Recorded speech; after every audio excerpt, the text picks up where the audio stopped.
Friendship supreme. Friendship supreme. Finding the geek within. Hey everybody, my name is Michael. My name's Cleve. And welcome back to another exciting episode of Friendship. We're the podcast that dares to ask, do you really know the Mos Eisley Cantina? Do you? I feel like I might. Okay. What do you know about the Mos Eisley Cantina? Well, I know that there was a whiny little bitch that used to live on Tatooine, you know. Attack! He said, Uncle Ben, I don't want to be a farmer. I want to join the Empire. He wanted to join the Empire, by the way, guys. To be fair, I don't want to be a fucking farmer either. Fucking desert planet. That sounds miserable. And then he had to talk to the old crazy guy, Ben. The man that lived in a cave. Lived in a cave, you know, shouted at what we've recently discovered was actually just a really inappropriate and derogative racial slur towards the Tusken Raiders. Yeah. I always feel bad now when I think about it. Like, looking back and be like, God, that's hurtful. Did we call them sand people? Is that nice? It feels very direct. Yeah. George Lucas put that in there on purpose. Anyway, keep going. Anyway, so he was a friend, no, not friend. He was familiar with the Tusken Raiders, living out amongst them. Uncle Ben. They drove in a land speeder, right, to go get a ride on the Millennium Falcon, to charter a ride, and they had to go somewhere where the scum of the earth lived, which is the Cantina, and that's where Greedo shot Han, or Han shot Greedo. Really, who knows anymore? Do you mean when Han's sitting like this, and then it cuts to him like this, and he gets out of the way? Anyway, yeah. The Solo movie has proven that Han will shoot first. You know, I have actually not ever seen the Solo movie. That's fine. You don't have to. I know. That's what I've been told, so I never would. Like, I've never prioritized Okay, to be fair, and spoiler for this movie that nobody likes and nobody cares about, Woody Harrelson's character is like monologuing and talking, and in the middle of a sentence, Han just fucking blasts him in the chest. And I'm like, yeah. Because that's what you do to people who monologue. You take them out. I know that there's a real riveting story as to how he got his name. God, that's not what this episode's about. So, sorry, didn't mean to clean my throat on there. I know how another group of people got to the Cantina, Michael. Oh, God. Let me introduce you to the tales of Mos Eisley. Ooh. I'm going to go over a 19-page story about, you hinted at them earlier, the Figrin. Is that the name of the band? Uh-huh. Figrin and the I've already lost it. I'll just Google it. I'm gonna say Figrin and the Soul Boys. Figrin Dan and the Modal Nodes. Sounds like So the story is called We Don't Do Weddings. Oh. Yeah. So the Figrin Dan and the Modal, I'm just going to call them band after a minute, by the way. Yeah. And the Modal Nodes are an all-bit music band. Bit is their species that specializes in a genre of music. Did you say bit like B-I-T? B-I-T-H. Oh, bit. Bith. I was saying, because if there's 8 of them, then it's an 8-bit band. Yeah. That's not even the joke that you need to even get to. The genre of music is called jizz. Well, it's like jazz, guys, but it shoots all over the place. Perfect. There are 6 members of the band. Doik, I'm just gonna say the first names. I assume these are last names also. Doik, Figrin, Tech, best name of the group. Tedden, Tedn, Ichabel, Is it and Nolan. is it the best name because it's the one that's easy to pronounce? Well, it's just a normal word, Yeah. Tech. Like it's just a nickname you can get. Tech. My name's Tech. I bet he does computer stuff. That had to be my assumption is that he sets up the fucking speakers and sound check. Anyway, I actually have all their instruments, and I mean I can say them to you, but they'll mean nothing. I'd It'll just appreciate be. I'd appreciate you not actually. I was gonna say it'll just be making sounds at you like a walrus honking. Like a walrus that would be jizzing. I get it. Yeah. Jizz is an art form, guys. Bronx. So the book opens at Jabba's palace Mhm. after like basically a huge fucking party. Everybody's passed out. There's people asleep in the booths. People asleep on the ground. What's the god or demigod's name that sits on a chair and eats the grapes and has wine poured into his mouth? That's who Job always reminds me of, by the way. Oh, for sure. I imagine his parties are just the best. Oh yeah, that's definitely where everyone got all the STDs.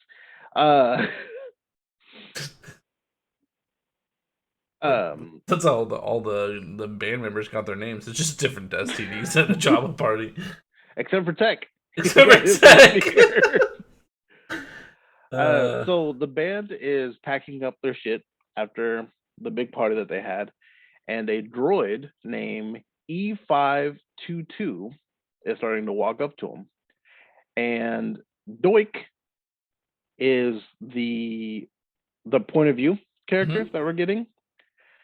And he gets real nervous because apparently Doik ate too many of Jabba the Hutt's snacks. And a human told on him. And this assassin droid gave Doik an alibi because for whatever reason. So I'm telling you that because Doik doesn't trust humans at all because one snitched on him one time. But Jabba the Hutt, instead of torturing the human or the band member, he fucking throws the robot to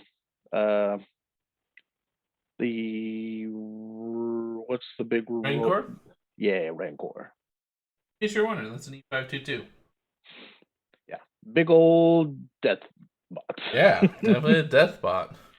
So E522 is not there for revenge. In fact, he has been changed from an assassin droid to a servant for a woman named Lady Valerian. Valerian? Valerian? Maybe? Sure. Which is interesting because we've seen a droid repurposed before in The Mandalorian. Yeah. But I've not really ever seen a droid be repurposed until reading this and that episode. Which I think is interesting. So Lady Valerian wanted the band to play at her wedding for her and a bounty hunter named D Wop. D apostrophe WOPP. This is Star Wars Legends, by the way, so it's technically not canon anymore. I was gonna disclaimer that later, but yeah. And they like openly in sync say we don't do weddings. Like that's not a thing. And they explain why they don't do weddings. They said that it's usually 2 to 3 day gig, depending on the type of species that they're marrying. They get half the pay, have to give 100% attention. They don't like to learn the language like of that species to play the songs. And they said, honestly, we don't like to help species we don't care about reproduce, which I think is a very funny joke that they decided to throw in there. But they offer them 3,000 credit breaks in the middle, and on the breaks, Figrin, who is the band leader, is allowed to go gamble. He's got a gambling problem. Good. Feed into that. Foreshadow, because that comes up later. Doink, our point of view, thinks it's a terrible idea, and Figrin says, let's do it. The reason it's a terrible idea is because the band is in an exclusive contract for Jabba the Hutt. They can only play at Jabba the Hutt's palace and like one more place Jabba the Hutt owns. That's it. But besides that, Lady Valerian is the rival to Jabba the Hutt. So the plot thickens, right? So Figrin's idea is that they'll get the cash credits and they'll escape off planet, they'll get away from Jabba, and they want to get back into the IFM, Michael, the Intergalactic Federation of Musicians. Sounds like a classy group of lads. Which apparently is its whole thing that I didn't even fucking click on because I don't need to get into any more of this shit when I was getting all my stuff together. Like, I wonder if DJ Rex is. I need to know who's all in it, but I've got to do it on a different day. That's I can't fair. do it. So they get to Lady V's place, which is called the Lucky Despot Hotel and Casino Right? in Mos Eisley. Figrin goes to eat and immediately runs off to gamble. While they're waiting, our character Doik has 3 conversations that are important. He talks to a Kubaz security guard named Thwim.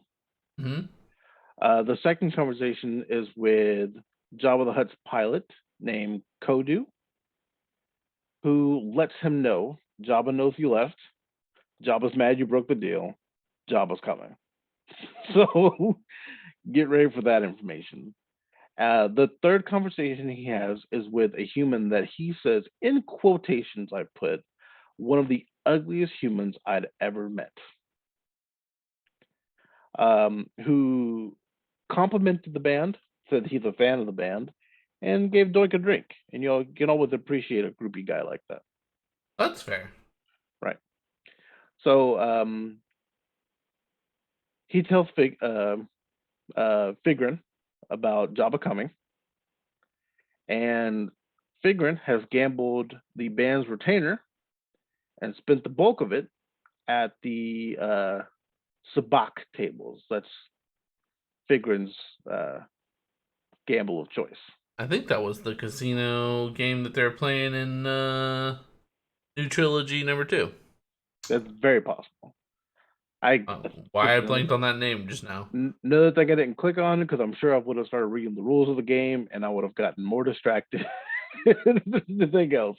Last of the Jedi, I remember. By all means, please write things to the side, and we will definitely dive into the random shit that is Star Wars that may or may not still exist.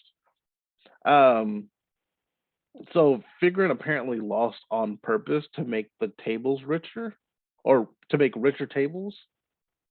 That way he can pull away bigger wins later. I guess he'll take more bets and more money, and then he'll. If they think he's dumb, then they're gonna keep. Yeah. Right. Okay. So the wedding starts, and they start playing. And funny enough, apparently, like a lot of people at the wedding know them and know their songs, and are request this band's like specific songs by name, which they have songs by name, by the way. Because the band found success when they were in the IFM, but never in the Outer Rim territories of the worlds. As they're playing, Doik spots a bounty hunter of Jabba's that is a Duro, which is a species that you've seen in Star Wars before. But I'll describe it to you, but it's like a blue alien with big eyes. Yeah. That nails it down. Duro starts speaking to the husband, bounty hunter, and they're having a conversation. And as Doik is playing, he's listening because these creatures are built for music. Like, they don't have to fucking think at all. It's like breathing. And they can just play and listen. and they're talking back and forth, and you hear them drop the name Solo, and it's like, what? This is connected to the movies.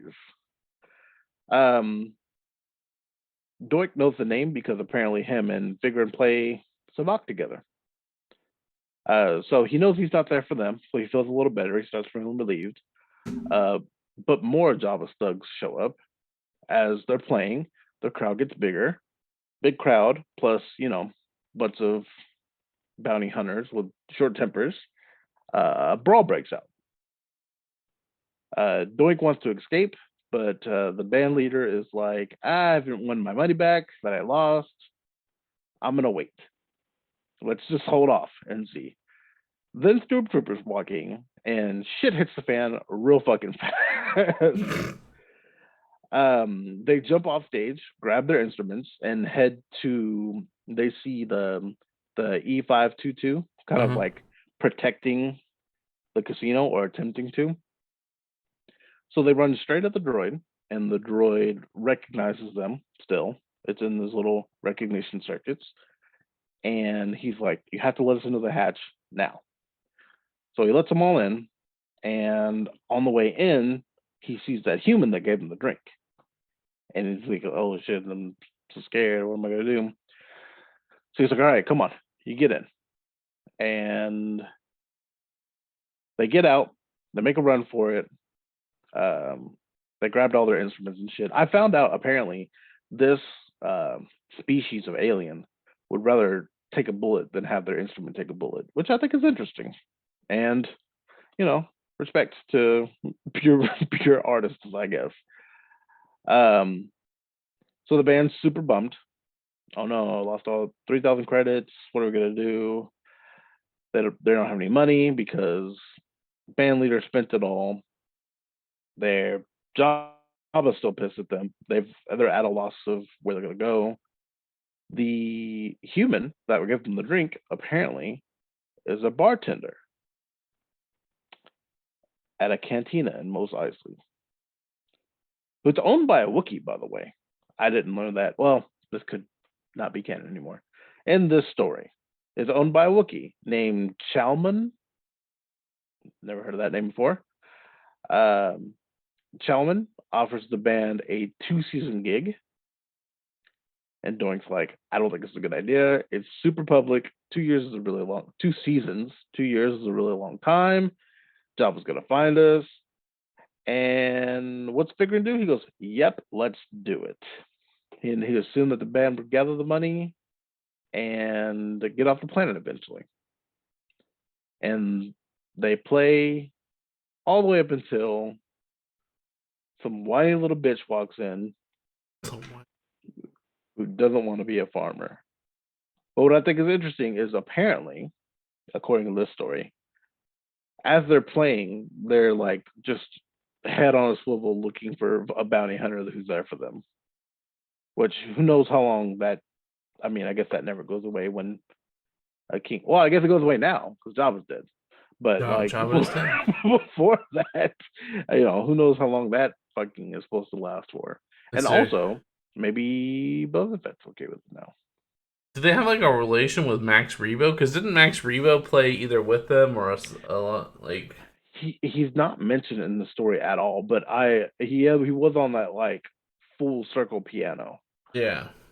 But apparently this book has like several different stories about the cantina specifically. The cantina and people in it. The next story was Greedo, but I was like, I'll read that story. I know how that goes.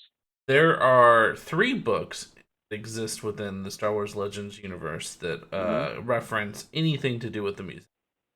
Mm-hmm. So you know that. There's only 3. Oh, I thought we were going to talk about them. I thought this was the nugget of information you had for me. There is one that is very specifically centric around the IFM. Mm-hmm. That I'll send you the name of later. That that way you can really dig into the IFM. I've been to a cantina before. Fun fact. Yeah. When I went to Were Disney they still World. there? No, they're not there. Ah, boo. It's DJ Rex now at the. What's her? Oga's Cantina. But it's They repurposed the navigation tour pilot from Star Tours. Be a DJ now at the Cantina in Batu, Star Wars Land in Disney. I had a drink that numbed my mouth, As and, they should. and then I had a beer flight of Rancor teeth. It was quite the experience. Fun. Also, the cantina in Mos Eisley, the name is Chalmers Spaceport Cantina. It's got a real name. It's got a real restaurant-ish name. I feel like they took that away. Oh, okay. As Cleve pointed out, none of this matters anymore because Disney said, "Fuck you, Star Wars." So I wanted to tell you the story for two reasons. One, who wrote the story? Like, why? I am amazed that they would come up with a story for these characters. Two, I appreciate that they would come up with stories for these characters because for them to be like this not successful band but successful band, you know what I mean? Like they're getting constant gigs, but they just can't make the status of like number one on the charts. I think is drastically interesting to me. Um, and I appreciate knowing their story, but also, do you think that they should be canon? Because really, as much money as these fools are making at Disney, they could do a whole Star Wars one shot, like random episodes about random shit like this, and people would eat that shit up. They could. They did the anime ones, the different The like animation Visions, styles. Yeah, visions. yeah. Yeah, there was so after the 80s, after Star Wars had come out, everybody wanted so badly to be a part of this phenomena. So like they started coming out with books, and what happened was George Lucas said, "Yeah, that works." Like he did the Disney thing, which is kind of funny that Disney watching this one, but he did the Disney thing where everybody's like, "Oh, you did that because that means this and this," and Disney's like, "Yeah, that's why we did it." And so, like George Lucas did kind of the same thing where people were like, "Hey, I wrote this story all about Chewbacca and his family and how it got to this," and he'd be like, "Yeah, no, that sounds good." And so he is the one that outright was like, "Any of this stuff that is written in books, that is it. Like that, yeah. He wanted it to be this while it was his grand vision. He wanted it to be selective that all these people like in on, Right. and then Disney. And I get why Disney did it. People are upset at first, but I get why Disney did it. It's hard to keep up with anything to do with Star Wars literature because There was stories, so much. right? Because there are stories about the Cantina Band that nobody even thought of. Right. But I think that one, it's like, okay, you said nothing counts, but then we lose the story. Right. That didn't affect anything you guys are doing. And But then also tell some of the stories. Why not, right? no, and What are they you absolutely doing? could. So what Disney has done is said essentially, hey, anything that was read, anything that's not in the movies or anything we produce is not considered canon. So they never outright said everything that you've written is wrong. What they've done is very smartly said, unless we put it out now, it's not real. Aside from the original trilogy and the god awful Dream Project. Um So I think there is a possibility they could come out with more, and I wouldn't be surprised if they do. They're gonna make money off of it. What I will say from behind the scenes aspect of it, I think I've said this before on other episodes when we've talked about Disney, but working for Disney, while Legends is not canon, the characters that play anybody like Darth Vader, Chewbacca, and well, you don't see characters that would play into this, but those two Right. characters, they have to, while not necessarily be full-fledged 100% knowledgeable, they do have to have an idea of any canon that they exist in or any stories they exist in, even if it's outside of canon. So like you could bring up a name to Chewbacca and he should react in a way that would be appropriate, even though it's not considered Disney accurate. So they acknowledge it. It's just they don't want you. They don't want to have to live to what's been written. Right. I'm trying to read because I know Cobb Vanth is from a book, and he's from Star Wars Aftermath. But I don't know if Star Wars Aftermath, like what world that's in. And I mean, that's why I said I get why Disney did. I understand you had to put limits to it, because if you don't put limits to it, then you It runs have wild, yeah. you have Cantina Band backstory that you have to remember when you write something. Um, yeah, no, I could definitely see them putting out a mini series where they just tag on random characters and say we're gonna go in. But like, okay, so for example, this book, there's 8 different stories Yeah, just about the people in the cantina in this book. Like, you can go and go, oh, here's good information, here's good information, here's good information, or not information, but source, I guess. I don't put it past them. Like I said, I could see that in the next 5 years. I could see them putting something out. But think about, like, let's say, because you didn't read the Greedo story, but let's say something happens in the Greedo story that wildly changes his relationship with Han. Hmm. Then they didn't read about that. They create the Solo movie and don't acknowledge that at all, and suddenly you have an uproar of continuity issues. Right. Well, And while Marvel and the Marvel Cinematic Universe has gotten great at continuity retconning, Star Wars has not actually retconned a whole lot. Well, no, I'm sorry, that's wrong. I mean, they had a whole Midichlorians and movie of, yeah, or well, I was thinking, yeah, Last Jedi, Rise of Skywalker. But yeah, you're right. The Metachlorians was dumb. Don't worry about it. yeah. I don't know. It's yeah. I think it'd be cool if they dove more into it. And I think Visions is the closest we've gotten so far, and hopefully we get more out of it. I think the That wouldn't even make sense to me because I'm like, okay, there's like a samurai, yeah, that but would. like where does this take place? Is this before A New Hope or where am I at?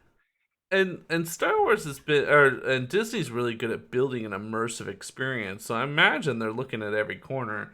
I know they've been hugely focused on what is it called, Halcyon. They just came out with a new hotel Hmm. experience. Paid $5,000 for 2 days for you and up to four, How and much does that cost? 5,000 for 2 nights. Whew, It comes with half a day admission. half a Um, day. Five yeah. thousand get half a day. Well, that's the whole thing. So the whole thing is supposed to be everything is spent on this hotel, which is actually the hotel, which is actually a Star Cruise, and like there's all kinds of activities and stuff that happen on this ship. And so they've really been immersifying into this story that they've been trying to tell within Batu and then Halcyon.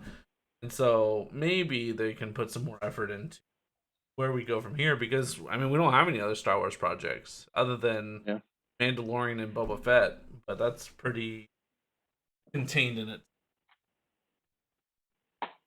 Yeah. I mean, well, Ahsoka's supposed to get something, and Obi-Wan's supposed to get something. Oh, that's true.